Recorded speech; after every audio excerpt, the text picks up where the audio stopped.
E ao anjo da igreja que está em Filadélfia, escreve: isto diz o que é santo, o que é verdadeiro,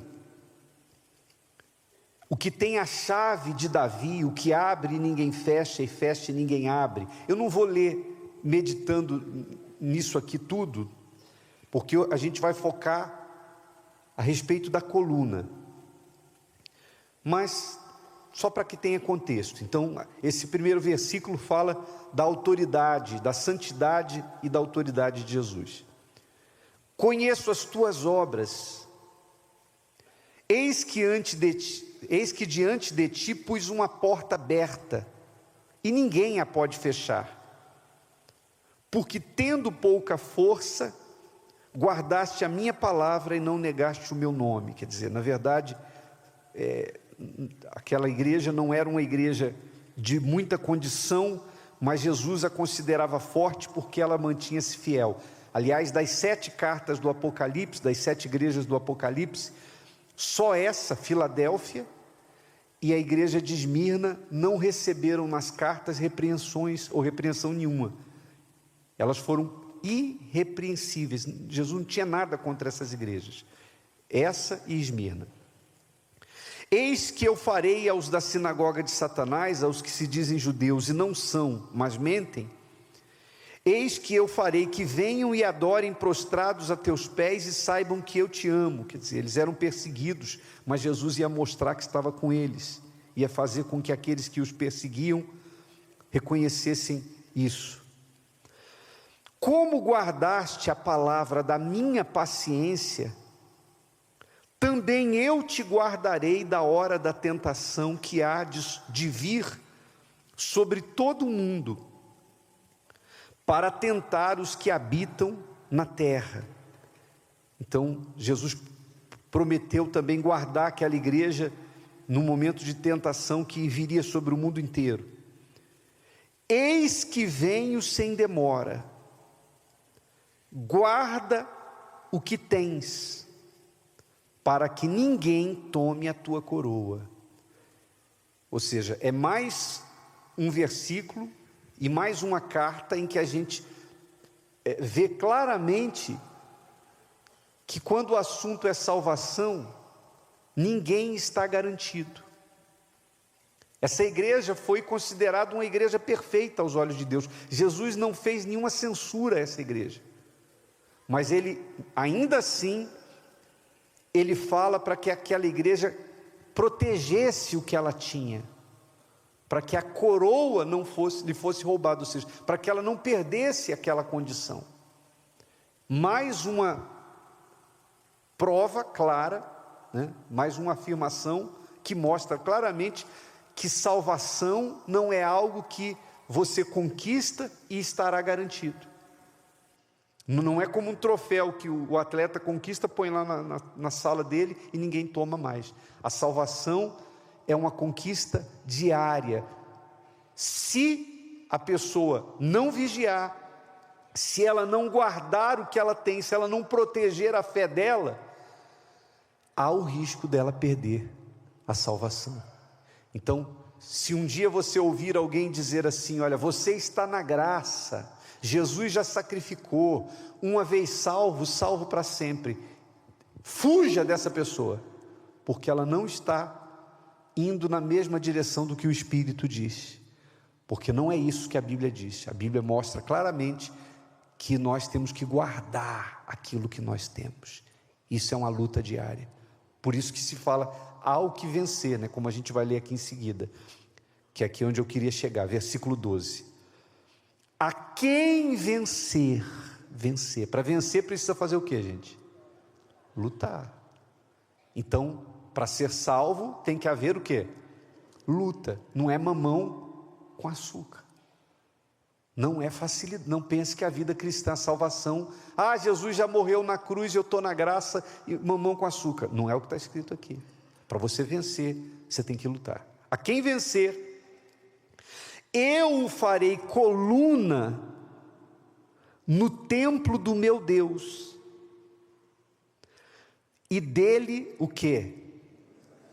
Nunca sairá. Guarde bem esse trecho, né? Quem vencer eu farei coluna, por isso você trouxe hoje uma coluna de papel com seu nome escrito, no templo do meu Deus, e dele nunca sairá. Essa é uma característica de quem é coluna, não sair. E escreverei sobre ele o nome do meu Deus, e o nome da cidade do meu Deus, a nova Jerusalém, que desce do céu do meu Deus, e também o meu novo nome. Você sabe que depois de tudo cumprido, depois do juízo final, Deus fará novos céus e nova terra. Quando você morre com Jesus, você morre salvo, o céu não é o destino final. Assim como o inferno é uma sala de espera para o lago de fogo que arde com fogo e enxofre, que é a segunda morte, vocês já ouviram sobre isso aqui, o bispo Renato já explicou. Também o céu não é o destino final dos que morrem com salvação. Deus, depois de tudo terminado, fará novos céus e nova terra, até porque essa aqui vai pegar fogo. E nessa nova terra, Ele fará descer, repare que aqui fala, a nova Jerusalém, que o quê? Que desce do céu, do meu Deus, e também o meu novo nome. Então, a nova Jerusalém vai descer do céu e será instalada nessa nova terra como a sede do governo de Deus. Todos nós, ou todos os salvos, seremos revestidos, ou teremos um corpo, melhor dizendo, teremos um corpo revestido da incorruptibilidade. O corpo que você tem, que eu tenho, que nós temos hoje, é um corpo perecível, é um corpo que passa, mas nós vamos receber um corpo que não morre, que não envelhece, que não sente dor. Imagine hoje, se você estivesse, se você fosse assim nesse corpo, não sente dor, não enfraquece, não envelhece e não morre. Seria uma maravilha. É ou não é verdade? Quem já sentiu dor aí? Levanta a mão. Quem nunca, né? Todos nós sentimos dores. Poxa, quanto custa isso? Você ter um corpo revestido de incorruptibilidade, um corpo que não perece, um corpo que não enfraquece, um corpo que não envelhece. Você pode estar até aí no auge do seu vigor, você que está na casa dos 20 e poucos, você sabe que até os 30 você vai subindo, não é? Você está na casa entre 20 e 30, você está assim, ó. Depois que você chegar nos 30, você vai começar a entrar nessa aqui, ó. Por isso não se envaideça, tá? Não se envaideça. Hoje você pode estar com tudo em cima, você está acostumada de repente, espero que não aconteça isso aqui com ninguém, mas normalmente é assim, as mulheres quando estão jovens, bonitas, passam na rua, os homens que são perturbados, assim, daqui a pouco, quando você menos espera, você escuta um assim, ô tia, você já vê que a coisa mudou de, sim ou não? Já mudou de figura, significa dizer que você já está murchando. Já viu a flor que tem uma rosa, uma flor tem um dia de auge, depois dos 30, aquela fase que o jogador começa já a diminuir o ritmo, segue para a aposentadoria. Isso porque você tem um corpo perecível, mas você vai viver nessa nova Jerusalém. Essa é a cidade que você tem que almejar conhecer. Paris, Nova York, sabe? Essas cidades badaladas que as pessoas gastam rios de dinheiro para conhecer o mundo, até a velha Jerusalém, essa que é a nova, ruas de ouro, amém? Essa é a cidade. Imagina um corpo novinho em folha, que não sente dor, que não envelhece, numa cidade linda, maravilhosa, ruas de ouro, não tem bandido, não tem corrupto, ninguém rouba, ninguém mente, ninguém trai, ninguém engana. Vida com abundância. Isso é vida com abundância. Quem quer? Pague o preço. Porque é para o vencedor. Vencedor, vencedor. Então ele fala aqui dessa nova Jerusalém, que desce do céu, do meu Deus, e ele fala também o meu novo nome. Quem tem ouvidos, ouça o que o Espírito diz às igrejas. E interessante que essa cidade, Filadélfia, eu tive a oportunidade de ir lá. Ela fica na Turquia, e tem, não vou dizer, não é nem um quarteirão, o que sobrou de Filadélfia, a gente teve a oportunidade de orar lá, o que sobrou é um espaço que eles preservam lá, mas é interessante que a Bíblia fala, faloei coluna no santuário do meu Deus. Se você entrar na internet e escrever lá, Filadélfia, igreja de Filadélfia na Turquia, você vai ver colunas, até hoje tem lá colunas daquela época. Da época dos apóstolos, as colunas estão lá, a cidade está lá, o que sobrou da cidade. E uma das coisas que a gente constatou lá, é que essa cidade, esse local da Turquia, já foi destruído por vários terremotos. Mas até hoje, existem colunas lá, nesse lugar onde ficava a igreja de Filadélfia. Então, imagine Jesus dizendo, farei vocês colunas, num lugar onde terremotos grandes haviam acontecido.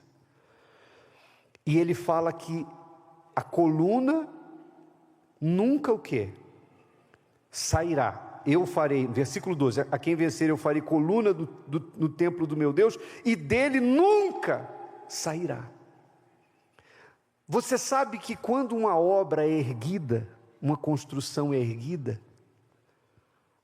os engenheiros fazem cálculos e existem paredes, né, que fecham a construção e dividem a construção por dentro, mas existem as colunas. Dependendo do uso daquele imóvel, você pode acrescentar paredes ou tirar paredes. Hoje em dia se fala muito de fazer, vamos fazer uma parede de drywall aqui, que é uma coisa que se remove fácil.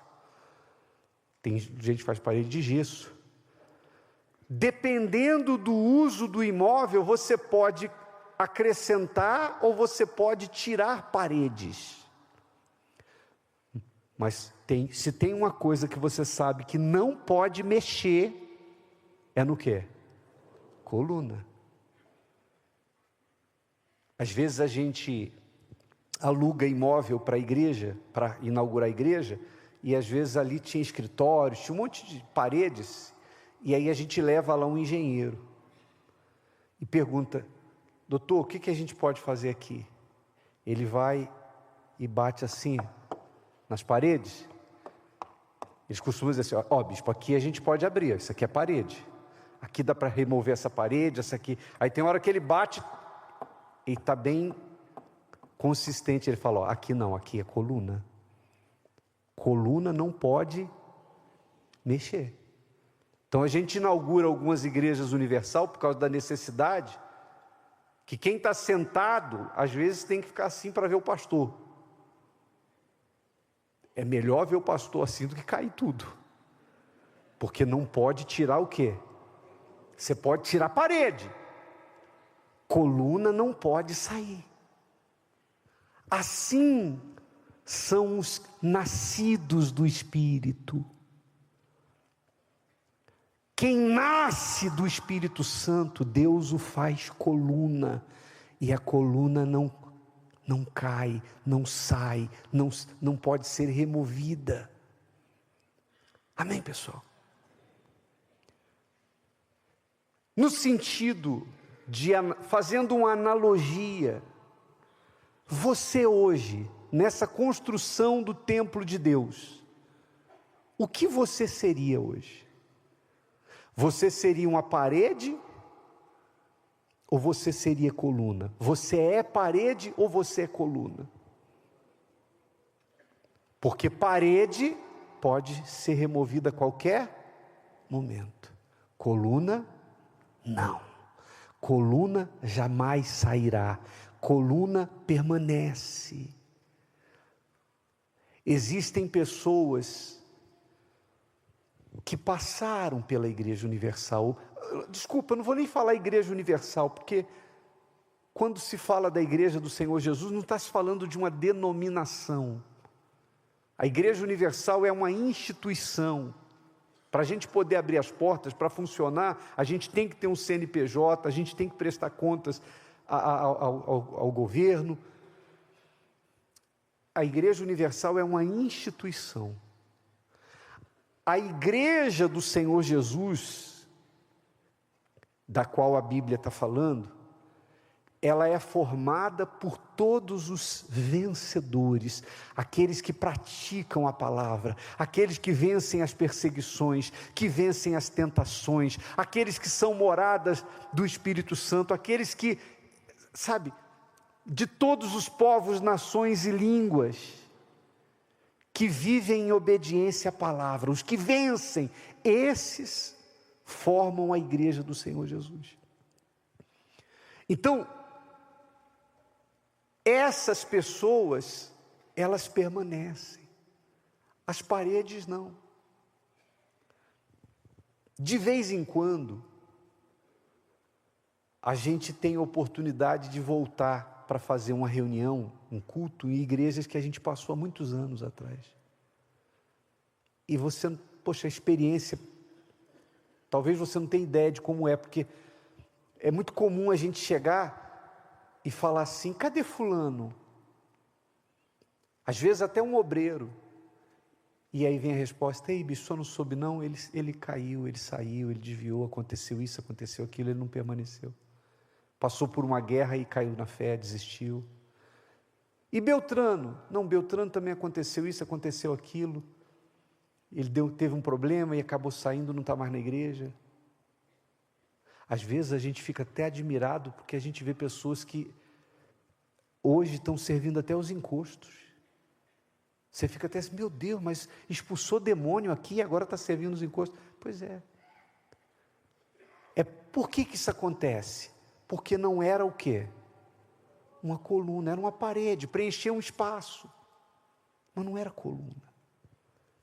Coluna é quem nasce de Deus. Não é a pessoa que nasce da simpatia do pastor. A parede está ali, mas ela não sustenta. Sabe, tem gente que, por exemplo, a parede, quem é parede, está sentado aí, é parede, só de olhar ali, dependendo do pastor que entra, ela já faz assim. Pensei que era o outro. A motivação dela não é Deus. Compreende, sim ou não? Ela não está ali porque ela é uma só com Jesus. Ela está ali porque ela é simpática ao bispo A, ao bispo B, ao bispo C. Ela está ali porque ela está na expectativa de resolver um problema, de receber uma bênção, de conquistar alguma coisa. Então ela é frágil. O simples fato de trocar de pastor, ela já sai da igreja. Sabe, passa por uma tentação, passa por uma injustiça, passa por uma luta, cai. Aliás, falando nisso, estreia sexta-feira agora, exclusivamente no Univer Vídeo, a série que conta a história de quem? De Jó, imperdível. Você vai ver o que é um relacionamento com Deus que não é baseado no que Deus tem para te dar, mas no que Deus é. Então, a parede, sabe, por qualquer razão, qualquer coisinha é motivo para aquela pessoa se abalar. Então, a gente às vezes volta em lugares que a gente passou há décadas atrás e a gente vê pessoas que foram removidas, saíram, infelizmente. Mas em contrapartida, a gente reencontra as colunas. Gente que já está enrugada. Gente que a gente viu bem jovem, hoje já está enrugada. Encurvada. Mas está ali, ó, não cai. Gente que já viu fogo e terremoto, igual aquele hino, já vi fogo e terremoto, sabe? A pessoa já viu de tudo, já viu, sabe, já passou pastor A, pastor B, já passou pastor com característica de ser mais enérgico, já passou pastor mais tranquilo, já passou, sabe, a igreja já passou diversas dificuldades, já passou lutas dentro de casa, já passou por tentações, o diabo já investiu contra aquela pessoa de várias maneiras, no decorrer dos anos, mas ela está ali, ela não sai, porque ela é o quê? Coluna. Coluna é aquele que está na igreja, não por causa dos homens, não por causa das bênçãos, não de forma circunstancial. Coluna é aquela que sustenta. Ela está ali porque ela nasceu de Deus. E só você pode fazer uma avaliação da sua própria fé e saber o que você é. Amém? Coluna na casa de Deus. Hoje a gente está entrando numa geração de cristãos que defendem a ideia de que nós não precisamos de igreja. Hoje em dia muitos estão já defendendo isso, eu não preciso ir na igreja, eu sou cristão na minha casa, eu não me sujeito ao pastor, eu não aceito ninguém me falando nada, eu leio a Bíblia e oro na minha casa. Bispo, é correto isso? Não, isso é antibíblico. Quem criou a igreja do Senhor Jesus foi o Senhor Jesus. Não foi Ele que falou? Sobre esta pedra edificarei a minha igreja. Quem falou igreja foi Ele. Igreja é uma congregação. É um lugar onde as pessoas se reúnem para buscar a Deus. Mas hoje em dia, essa geração de cristãos que a gente está vivendo, muita gente defende que não precisa ter igreja. E o diabo quer isso mesmo, né? O diabo quer isolar, justamente para que a pessoa vá se enfraquecendo, ela vai ficando desnutrida, sem alimento, e ela vai se enfraquecendo para ele dar o bote, e aí já era. Olha o que diz aqui no livro de Hebreus, capítulo 10, versículos 24 e 25. E consideremo-nos o quê? Uns aos outros. Para você considerar um ao outro, você tem que estar coletivamente, não é? Igreja. Para nos estimularmos ao amor e às boas obras. Está vendo? Igreja. Aqui é um estimulando o outro. Aqui dentro sempre vai ter alguém para te dar uma palavra. Pode ser um membro, pode ser um obreiro, pode ser o pastor, pode ser o bispo. Um é ferro afiando ferro, é um ajudando o outro, como diz aqui o texto. Não deixando o quê? Nossa mútua congregação, como é costume de alguns, ou seja, já naquela época existiam os desigrejados. Já tinha gente com essa ideia de não congregar. Antes, admoestando-nos uns aos outros, e tanto mais quanto vedes que se vai aproximando aquele dia. Na Bíblia, que tem comentários do Bispo Macedo, é interessante o comentário que o Bispo fez, se você ler na sua Bíblia, mas vai aparecer aqui no telão. O Bispo Macedo escreveu o seguinte, ó: a igreja física tem papel fundamental na manutenção e no desenvolvimento da fé. Quando esta epístola foi escrita, muitos judeus estavam deixando de se reunir como antes, ou seja, nos primeiros dias depois da ascensão do Senhor Jesus. Os motivos dessa ausência, e você pode ver isso na série do apóstolo Paulo que está sendo exibida na Record. Os motivos dessa ausência eram o medo de se expor às duras perseguições da época e a recusa de alguns em se misturar aos gentios. Além disso, havia a má influência daqueles que semeavam a ideia de que não era necessário se reunir. Contudo, nenhuma circunstância é justificativa para que um cristão abandone o seu dever de congregar e deixe de receber a instrução e fortalecimento espiritual.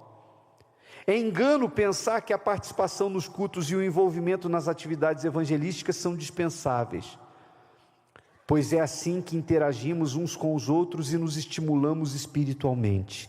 Erra quem acredita que pode caminhar na fé isolado de todos, rejeitando a determinação divina e também a igreja, que é a noiva de Cristo.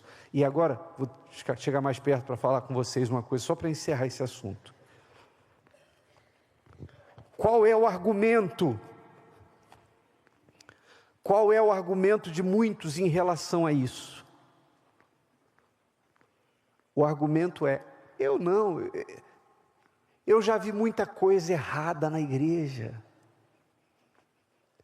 Eu já vi pastor cair, eu já vi bispo cair, eu já vi obreiro fazer coisas erradas, eu já vi muita gente errando e dando mau testemunho. Por isso eu saí da igreja. Tá bom. E você vai para qual igreja? Tem alguma que não tenha esse problema? Você acredita que exista alguma igreja, instituição humana, CNPJ, que você vai lá e nunca ninguém vai te decepcionar? Você acredita nisso? Isso existe? Não, isso não existe. Porque onde há ser humano, há falhas. Eu falho, tu falhas, ele falha, nós falhamos, vós falhais, todos falham, todos nós falhamos. A igreja, por mais que o homem seja homem de Deus, ele é homem. E enquanto nós estivermos aqui, nós vamos cometer erros. A Igreja Universal já errou muitas vezes. E às vezes as pessoas falam: mas a igreja antes era assim, era assado, então a igreja estava errada. Não, a igreja não estava errada, a igreja sempre foi sincera. Só que existe uma coisa que se chama amadurecimento. Paulo diz: quando eu era menino, eu pensava como menino, eu agia como menino. Quando vinha ser grande, eu abandonei as coisas de menino. Tem coisas que eu fazia no culto antigamente que hoje eu não faria mais. Compreende isso ou não? Quando eu comecei a cuidar de igreja, eu tinha 18 anos, 19 anos. Sexta-feira eu fazia todos os cultos na igreja e à noite eu ia para o cemitério quebrar macumba. Eu vou fazer isso hoje? Não, mas eu era sincero. Eu era sincero. Só que eu era menino. Compreende, gente? Sim ou não? Então, a idade vai vindo e vocês começam a falar: não, isso aqui não é coisa para a gente fazer. A igreja hoje tem 48 anos, então tem muitas coisas que nós fazíamos e nós não fazemos mais. Ah, estávamos errados? Não, não estávamos errados. Éramos imaturos. A gente foi amadurecendo. Mas isso é motivo para deixar de congregar? Não. Porque se você for depender de perfeição, você não vai ficar em nenhuma instituição do mundo, em nenhum lugar. Porque onde há ser humano, há falhas. E uma outra coisa, última coisa, que também é a razão pela qual muita gente foge da igreja. Sabe o que é? Pecado. O que Adão fez quando pecou? Se escondeu. Deus foi visitar ele, cadê? Onde você está? Não, eu vi que eu estava nu, eu me escondi. Quer dizer, quem comete erros foge da luz. Então a igreja também serve para isso, porque ela nos admoesta, ela nos corrige, nós corrigimos uns aos outros, nós estimulamos uns aos outros, nós afiamos uns aos outros. Então guarde a sua fé, não seja parede, seja coluna. E se você não é coluna, você pode se tornar hoje. Bicho, por que eu preciso para sair da condição de parede? Porque de repente você está aqui assim, ó. Você está já caminhando a passos trôpegos. Você precisa agora, aí onde você está, ou aqui diante do altar, ter uma experiência com o Espírito Santo. E se você tiver experiência com o Espírito Santo, Ele vai ser o seu motivo para congregar. Nunca mais você vai depender de homens, de bênçãos, de sims ou de nãos. Você nunca mais vai depender de circunstâncias, porque você vai estar como uma coluna, nascido do Espírito Santo. Quem entendeu direitinho? Fique de pé. 판스 유징 그래머 룰즈 앤드 댄 유 스피크. 대츠와 다이 도데트 슬로우 프로세스 컴플리트리 바이 패시즈 더 포널라지켈 루프. It is highly analytical and that is why I sound like a robot. Because I am building sentences like a mathematical equation, exactly. But when you do shadowing, hear the audio and you push it straight out of your mouth a half second later. You do not have time to translate. You do not have time to think about grammar. Well, you are forcing the sound directly through the phonological loop and into your vocal cords. You are building direct muscle memory in your mouth, tongue and diaphragm. I am starting to see the appeal. It takes the heavy thinking out of the process. How exactly do I practice this? You mentioned a half second delay. Are there different ways to do this? There are three main techniques and they each serve a slightly different purpose. The first is what we call synchronous shadowing. Synchronous, meaning synchronous, means happening at the exact same